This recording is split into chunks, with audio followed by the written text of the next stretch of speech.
ಬರುತ್ತೆ ಸರ್? ಇವಾಗ ನಾನು ತೋರಿಸ್ತಾ ಇದ್ದೀವಿ ಬ್ರೈಡಲ್ ಲೆಹಂಗಾ ಸಿಲ್ಕ್ ಮೇಲೆ ಇದೆ, heavy full stone work very very embroidering ಮೇಲೆ ಸ್ಟೋನ್ ವರ್ಕ್ ಫುಲ್ ಗ್ರ್ಯಾಂಡ್ ಇದೆ. ನೋಡ್ಕೊಳ್ಳಿ, ಡಬಲ್ ಕ್ಯಾನ್ಕಲ್ ಬರುತ್ತೆ. ಈ ಪ್ಲೇಟ್ ನೋಡ್ಕೊಳ್ಳಿ ಎಷ್ಟು ಒಳ್ಳೆ ಬರುತ್ತೆ. ಇದನ್ನು ಬಂದ ಮೇಲೆ ಡಬಲ್ ದುಪ್ಪಟ್ಟ.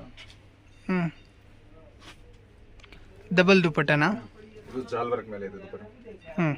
ಇದು ಒಂದು ಬಂದು ನೆಟ್ಟೆಡ್ ದುಪ್ಪಟ್ಟ. ಇದೊಂದು ಪಿಂಕ್ ಕಲರಾ? ನೋಡಿ ಬ್ಲೌಸ್ ಮೇಲೆ ಫುಲ್ ವರ್ಕ್ ಇದೆ. ಇದು ಫ್ರಂಟ್ ಬ್ಯಾಕ್ ಜೋಡಿ ಸ್ಲೀವ್ಸ್ ಬರುತ್ತೆ, ಹಾಫ್ ಸ್ಲೀವ್ಸ್.